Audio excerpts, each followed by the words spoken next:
इसे समझो ना रेशम का तार भैया, मेरे राखी का मतलब है प्यार भैया, मेरे राखी का मतलब है प्यार भैया।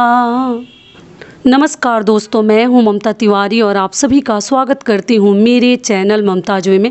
कैसे हैं आप सब, तो ये बताने के लिए कमेंट बॉक्स में हर हर महादेव हमेशा की तरह ज़रूर लिखिए।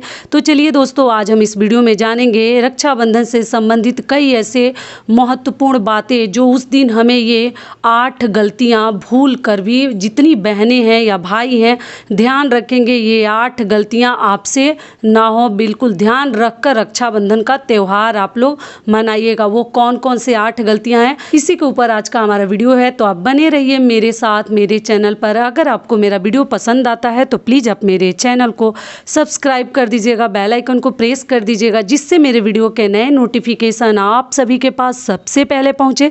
तो चलिए शुरू करते हैं। तो सबसे पहले आपको बता दूँ कि रक्षाबंधन का त्यौहार हमें कब मनानी है। तो ये 11 और 12 को लेकर बहुत अधिक कन्फ्यूजन है। तो मैं देखिए स्क्रीन पे आपको जितने फ़ोटो हैं मैं लगा दूंगी, टाइमिंग डेट सब कुछ लिख दूंगी। ऐसे मैं कई वीडियोज़ डाल चुकी हूँ, आप चाहें तो मेरे वीडियोज़ को चेकआउट कर सकते हैं, प्लेलिस्ट भी है चैनल पर, ठीक है। तो इसमें वो सब बातें नहीं बताऊंगी तो वीडियो बहुत अधिक लंबा हो जाएगा। तो चलिए सबसे पहले बात कर लेते हैं कि रक्षाबंधन का त्यौहार हम पूर्णिमा के दिन ही मनाते हैं। सावन पूर्णिमा के दिन शुक्ल पक्ष तिथि में मनाया जाता है। तो इसमें हमें कौन कौन सी सावधानियाँ बरतनी हैं, हमसे ये 8 गलतियाँ नहीं होनी चाहिए। तो सबसे पहली गलती है, मतलब ध्यान रखनी है, गलती नहीं बोलेंगे, कि आपको कुंवारी लड़की हो या वो शादीशुदा बहन हो या भाई हो, जो भी लोग हैं, रक्षाबंधन का त्यौहार अगर आप लोग साथ में राखी बांध रहे हैं तो सिर सबका ढका होना चाहिए, खुला सिर लेके। छोटी बच्ची भी हो, अगर बच्चे रखवाने लायक है तो उनके ऊपर भी सिर ढककर ही, उनका सिर ढक दीजिए और उनको भी सिर ढककर ही रक्षाबंधन का त्यौहार मनाने को बोलिए, मतलब राखी बांधने को, ठीक है। समझ में आ गया। दूसरी चीज़ क्या है कि जितनी बहनें हैं एक कार्य कर लेंगी, वो क्या है, मेहंदी।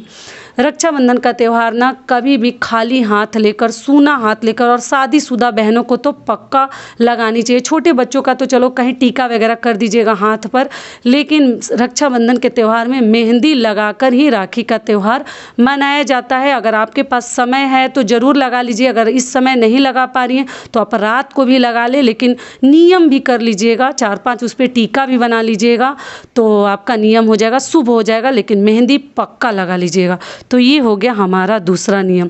तीसरा नियम क्या है कि अपने रक्षाबंधन के थाली में, जो ही थाली आप सजा रही हैं राखी बांधने के लिए, उसमें दही रखना मत भूलिएगा, और गुड़, मीठा, जिसको मीठा भी बोलते हैं गुड़ भी बोलते हैं, पक्का रख लीजिएगा। भले ही मिठाई आप ना खिलाएं भूल कर, मान लीजिए एक ऐसे उदाहरण दे रही हूँ, लेकिन दही और गुड़ खिलाना अपने भाई को मत भूलिएगा, क्योंकि दही और गुड़ हर पूजा पाठ में, हर शुभ कार्य में ना इसको बहुत अधिक शुभ माना जाता है। और हमारे भाई के ऊपर ऐसे ही, हाँ, सभी बहनें तो यही चाहती हैं ना कि हमारा भाई जहाँ रहे सही सलामत रहे, सुखी संपन्न रहे, उसकी आयु जो है दीर्घ आयु हो, हमारे भाई की, हमारे भैया की।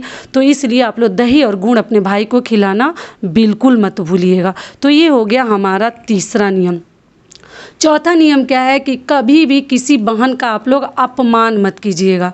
जितने भी भाई हैं थोड़ा सा ध्यान रखिएगा, कभी कभार दिमाग से निकल जाता है और हम क्या करते हैं कि बहनों का आसपास भी, मतलब जो लड़कियां हैं, लड़कियां स्वरूप हैं, उन लड़कियों का उस दिन आप अपमान न करें। रक्षाबंधन के दिन इस चीज़ से आप लोगों को बचनी चाहिए। जितने भाई हैं ध्यान रखेंगे। पांचवी चीज़ क्या है कि भाई को कभी भी, जो आप कलाई पे राखी बांधती हैं तो दाहिने हाथ के कलाई पर राखी बांधिएगा, बायां नहीं, क्योंकि पुरुषों का दायां साइड जो है उनका शुभ माना जाता है। तो कभी भी उनको दाहिने तरफ, दाहिने हाथ में ही रक्षाबंधन का त्यौहार आप मना रही हैं तो राखी उनको दाहिने हाथ में बांधिएगा। और भाई जो हैं, कई ऐसे राज्यों में ना भाई भी बहन को राखी बांधते हैं, तो भाई किस में बांधेंगे, तो भाई लड़कियों के बाएं हाथ में। समझ में आ गया, बायां हाथ में लड़कियों को बांधा जाता है और लड़कों को दाहिना हाथ में। तो अपने भाई को दाहिना हाथ में आप लोग राखी बांधिएगा, ठीक है।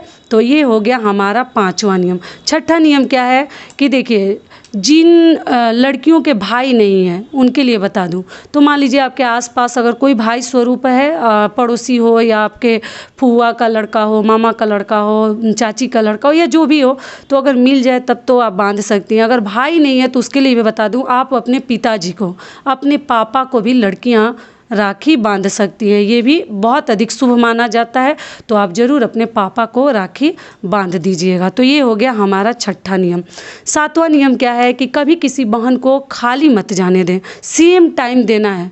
आप वो 2 रुपए ही उनके हाथ में रख दें, 1 रुपए ही रख दें, लेकिन बकाया ना रखें, क्योंकि ये शगुन मतलब तुरंत देना ज़्यादा शुभ माना जाता है। ऐसा नहीं है कि तुम्हारा बाकी है तो बाद में देंगे, 1 महीने बाद देंगे। जो दूर है उनकी मजबूरी तो है, वो चलो नहीं दे सकते हैं, लेकिन जो पास में है वो कोशिश करे कि तुरंत उनके हाथ पर जो ही आपको गिफ्ट देना है, जो ही उपहार दे रहे हैं, अगर वो कुछ नहीं खरीदे हैं, कुछ तैयारी नहीं की है, तो 2 रुपये, 5 रुपये, 11 रुपये रख दे, लेकिन सेम टाइम रख दें।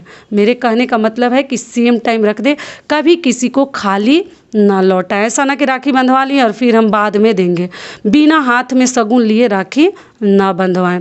अगली चीज़ क्या है, जो 7वां चीज़ है वो क्या है कि मान लीजिए कि जिन लड़कों की बहन नहीं है तो उनको बुआ भी राखी बांध सकती है और माँ भी राखी बांध सकती है। बुआ है तो बुआ से बंधवाइए, आसपास अगर कोई पड़ोसी है उसकी लड़की है तो उनसे आप राखी बंधवा सकते हैं। अगर वो भी नहीं है तो अपनी माँ से जो लड़के हैं राखी बंधवा सकते हैं। ठीक है, समझ में आ गया।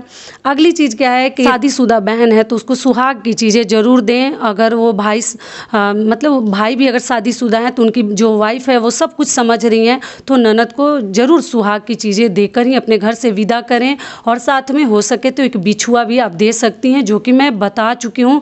शादीशुदा लोगों को मायके से पक्का, और रक्षाबंधन का ही त्यौहार नहीं, किसी भी मौके पर या आपकी बहन बेटी अगर रोज़ जा रही है तब तो मैं नहीं बोलूँगी, लेकिन कभी कभार आपके घर जा रही है किसी भी व्रत त्यौहार पर, तो सुहाग की चीज़ें हाथ में देकर ही विदा करनी चाहिए। अगर रक्षाबंधन पे भी गई है तो सुहाग की चीज़ें तो गिफ्ट देना ही है, साथ में खोइछा देकर ही आप अपनी बेटी बहन को विदा कीजिए। अगर मायके गई है राखी बांधने तब, इस बात का भी आप लोग ध्यान रखिएगा। तो यही सब कुल 8 नियम थे, 8 बातें थी, जो इसमें भूल भी कुछ है और कुछ बातों का हमें ध्यान रखनी है।